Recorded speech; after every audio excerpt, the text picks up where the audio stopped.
be testifying before Congress. So how did it go? TikTok. So, The TikTok ByteDance. yes. We have to be more specific. Yes. It was a complete embarrassment. For 5 hours with only 3 10-minute breaks, CEO was completely disrespected by a panel of U.S. representatives. Does TikTok support good? You're a logical man, I assume. The chair lady, she said, you got to tell the truth, okay? I'm going to talk to you in some language that maybe you'll better understand. Everybody in this room understands that, except maybe you. One thing was clear. A majority of our representatives obviously had no idea what they were talking about. So, Weekend, I'm sorry if I'm butchering the pronunciation.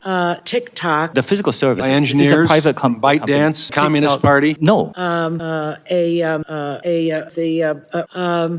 Does TikTok access the home Wi-Fi network? How does how does TikTok, rather? What? They grilled him on his company's private financials, information he was under no obligation to share. How much money? What is your salary? Is that an accurate forecast? How much revenue is generated per user? As a private company, I would prefer to keep my compensation private. We are not disclosing our financials today. Congressman, we... Private company, and you're Private not going to company, tell me. And he often had political talking points thrown at him with no ability to respond. Can I respond? We're going to move on. Is it okay if I just very quickly respond? Unfortunately, Madam Chair, if I may, I'd like to respond to that very quickly. the gentleman's time has expired. You have given me no Mr. time to Ogbuchi answer your of questions. California. Despite this repetitive pressuring and complete disrespect, he was actually quite open about his financials, Do you have any financial debts or obligations to ByteDance? No, I do not. and he was considerate about legitimate security concerns. We have heard important concerns need to address the problem of privacy. I agree with you. Our approach has never been to dismiss or trivialize any of these concerns. So what is the real issue here? Regarding the security concerns, there were a few representatives who actually took their job seriously and asked some legitimate questions. India banned the use of TikTok. New Zealand, Canada, United Kingdom, Belgium, European Union all cited security risks with the company's data collection and connection to the Chinese Communist Party. Our U.S. FBI director said that this is a tool that is ultimately within the control of the Chinese government. It screams out with national security concerns. Mr. Chu, how can all of these countries and our own FBI director have been wrong? This is a good point. Lots of countries have banned TikTok, so what do they believe is the risk? China has a law that requires its citizens and companies to provide intelligence data when asked. China's 2017 national intelligence law states very clearly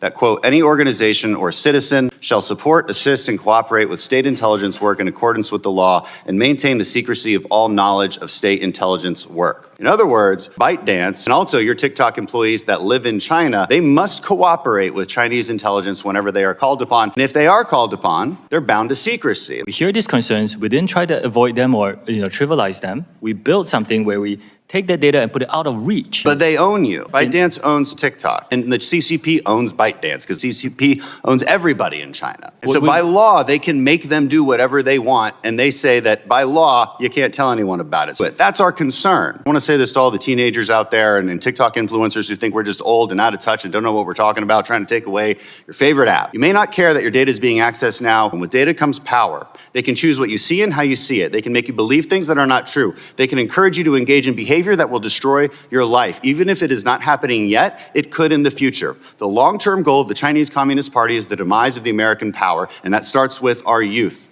At any moment, they could demand that all of TikTok's data be used to design an AI algorithm with the sole purpose of promoting Chinese interests and destroying our society from within. To address these concerns, Mr. Chu has begun an initiative called Project Texas, which aims to move all of sensitive American data into servers located in Austin, Texas. There it will be controlled by American employees underneath American supervision, subject to American laws and audited by American experts. When that is done, all protected U.S. data will be under the protection of U.S. law, under the control of the U.S.-led security team. This eliminates the concern that some of you have shared with me. The TikTok user data can be subject to Chinese law. We expect that to be complete this year. He has also shared a lot of proprietary information in regards to how the TikTok recommendation algorithm actually works. We will also provide unprecedented transparency and security for the source code for the TikTok app and recommendation engine. This goes further, by the way, than what any other company in our industry have done. But will this be enough? That remains the question. U.S. senators fear that for the 9 months that it will take to be able to move all of the sensitive data into Austin, Texas, that might still be too big of a risk to allow TikTok to operate outside of the U.S. Do they have access to user data? After Project Texas is done, the answer is no. As a result, some representatives are pushing TikTok to sell so that they become an American company. Mr. Chu argues that there is no evidence to support this, and there have been no good arguments made as to why Project Texas wouldn't bring any risk down to what is is already an industry standard. If you look at the subtext, this is something that So every I- company I- could do. Frankly, I haven't heard any good reason why this doesn't work. I don't think ownership is the issue here. American social companies don't have a good track record with data privacy and user security. I mean, look at Facebook and Cambridge Analytica. Personally, here's where I stand. The US government has not convinced me that the Chinese government has abused its power in relation to TikTok. To do so, they would need to provide actual evidence, and so far they've only said that there's a DOJ investigation that's ongoing. The concern about the possibility that the Chinese government might interfere seems legit, though. Lots of countries from around the world have already recognized this risk, which is why they've banned TikTok from being able to be on government devices. That's our concern. Maybe That's- you haven't done it yet, but my point is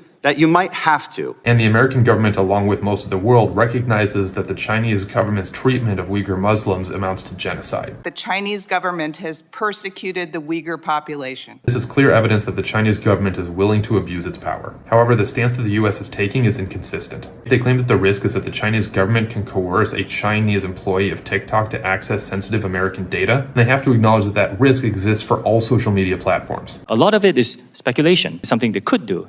But if you look at the subtext, this is something that So every I- company I- could do. This leaves them with two options: ban all tech companies from working with Chinese employees, or find another solution. This is where I side with Mr. Chu. If the risks exist and separating ourselves completely from China is unrealistic, then the next best option seems to be transparency. I see TikTok's willingness to accommodate for US concerns as a good faith effort. They have already publicly committed to not allowing any government to interfere on their platform, and they've invested $1.5 billion so far in Project Texas. If there is a risk of Chinese manipulation, then auditing for this risk seems like the next appropriate step. But this is just my opinion as a critical citizen. Of course, there are a lot of other topics discussed during the hearing, some of which were good questions with legitimate answers. Does TikTok keep records of users' credit cards and passwords? Are individuals with eating disorders shown more distressing content? What about those with mental health issues? How quickly does your algorithm detect keywords or content that involve illicit drug trafficking? And others that weren't. Does TikTok support genocide? But this video took me 3 straight days to make, so I need a break. If you found this video helpful and would like me to summarize the other topics, show me your appreciation by clicking those side buttons, and follow along here and on my other platforms in case TikTok gets banned. And remember that you have been invited as an active citizen to participate in this discussion. We think engaged citizens are welcome and a valuable part of the political process. Contact your representatives, or if you'd like, you can sign a petition that I have linked down in the description.